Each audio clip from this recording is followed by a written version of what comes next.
Hey guys, welcome back. Better Than a Let's Play, episode 35. This is the season finale, season 1.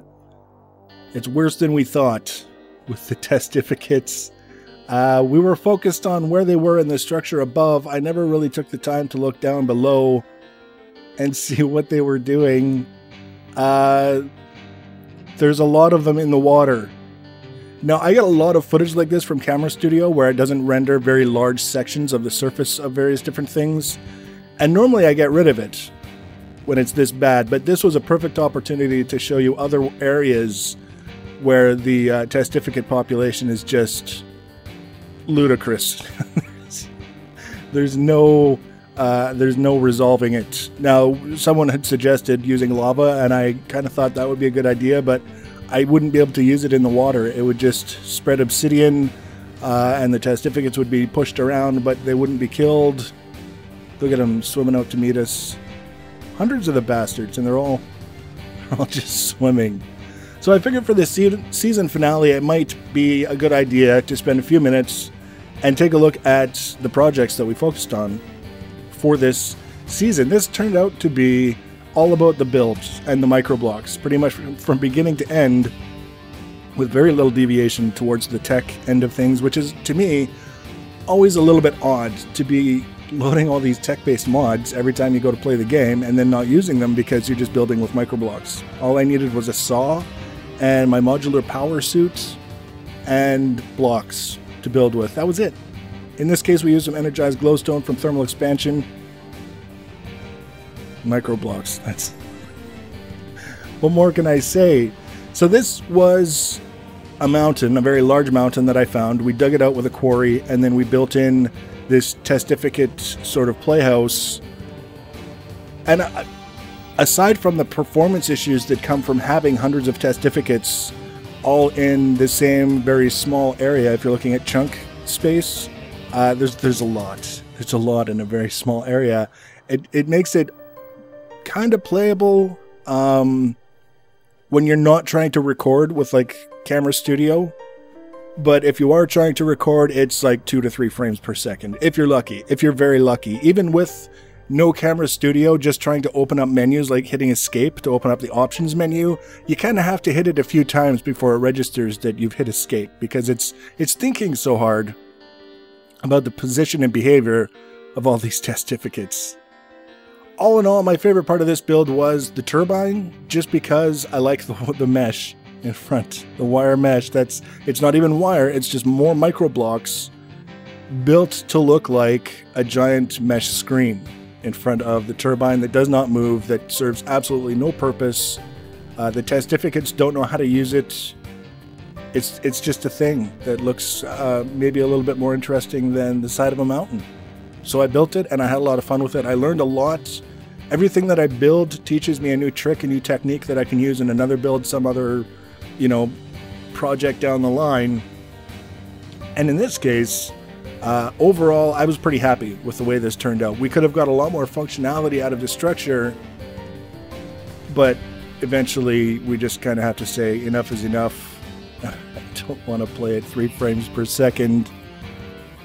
So we're moving on. Now, the other build that I did that didn't turn out nearly so well as I had hoped was our ice citadel. This one that started as the first structure in what was supposed to be a very large complex of ice buildings. And I was really getting into the whole idea of using the microblocks to smooth things out and make them look a little bit more refined.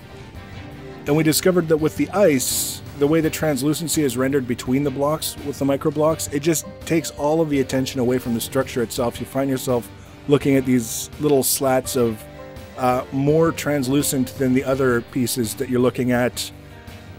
And eventually I just decided that we were either going to have to tear the whole thing down and start over with a different material, or just move on to a different build. And that would have been a lot of time and effort to tear that guy down. So then we moved on. It's just as simple as it gets. I had originally planned, after we'd built the entire complex, of having like a giant snowman looking like it was attacking some of the buildings.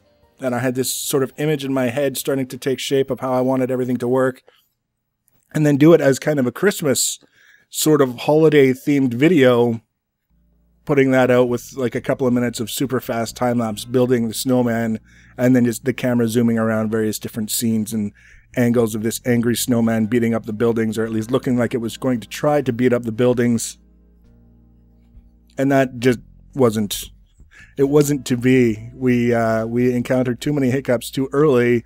But the one thing that I got out of it is using glass as a substitute floor whenever building on ice. So you could place down ice for the color and the texture, and then put clear connected texture glass on top of it so that you don't slip and slide and get slowed down when you're walking around on it, but it still looks like ice. So that was a thing. And then just mucking about with the different angles and getting everything to come together was also kind of a challenge. Which brings us to the simplest of all of the builds. This is the central tower. Now again, we're looking at the cameraman not rendering the left side of the terrain, and it's because I've got the view distance up so high, and I understand that, and I was actually going to redo this segment, but I realized that the way it works is when we swing around to the other side, we're actually going to be able to see some of the things down below ground level inside the tower. So it kind of works out. We're going to pretend that it was an intentional cutoff for being able to see things with X-ray vision. That's the story, and we're sticking to it.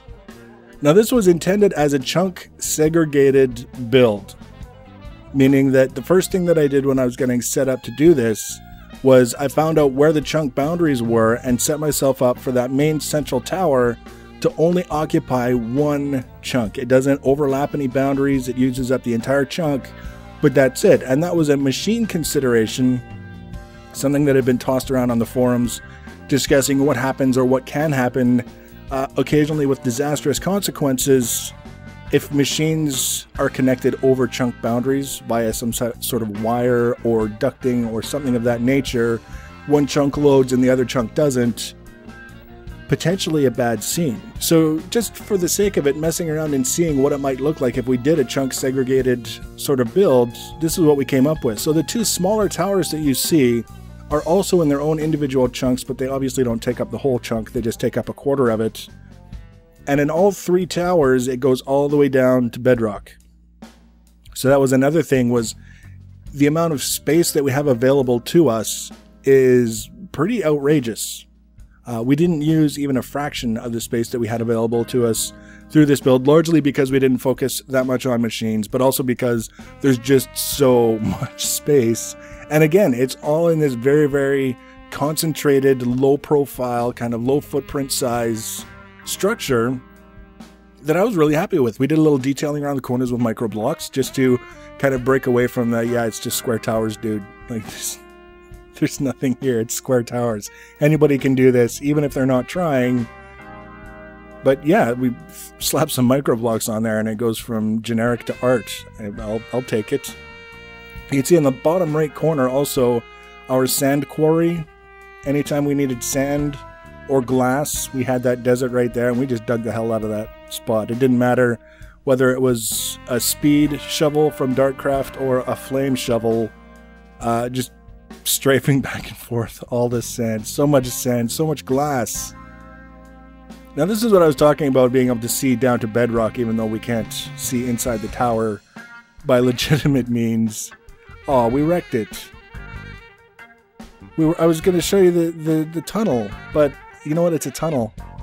It took us a long time to build. It's a tunnel from our central tower all the way over here. You see that sandstone staircase coming up out of the ocean and across over the gravel and into the side of the mountain. That's the terminus of the tunnel. That's where you come out from the tunnel, from the central tower.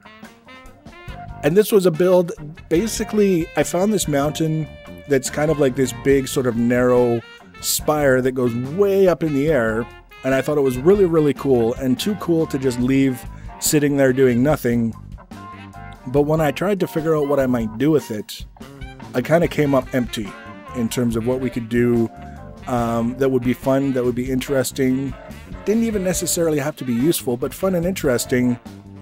You can see now that the sun has gone down, the way the lighting goes kind of highlights the staircases that we dug in, going zigzagging back and forth all the way up to the top. It sneaks around to the backside and then up into what was like a big blob of rock on top of the mountain that we kind of hollowed out and dug up through, and then sitting on top, having completely run out of any other alternative, I decided to build a jack-o'-lantern.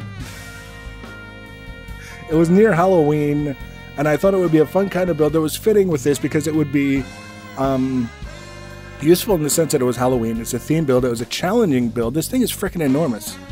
Like everything else, if you look at it in the video with just the right kind of, you know, colored glasses, it doesn't really look that impressive until you get into the game and realize the size of a block relative to the rest of the jack-o'-lantern. It's enormous. And we actually ran out of room. You can see where the top of the jack-o'-lantern is. We couldn't build above that. The game wouldn't let us. We kind of hit the ceiling of the world, and that was as far as we were allowed to build. But we had, at one point, we had monster spawners dropping monsters onto conveyor belts, and the conveyor belts would push the monsters out of the eyes and out of the mouth and stuff because it was supposed to look all Halloween-y and grotesque. It was the least popular video in the series.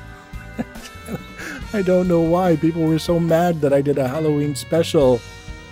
But it's okay, because we built a lot of cool things. We learned a lot of things. I've narrowed down the next mod pack to 1 out of 2.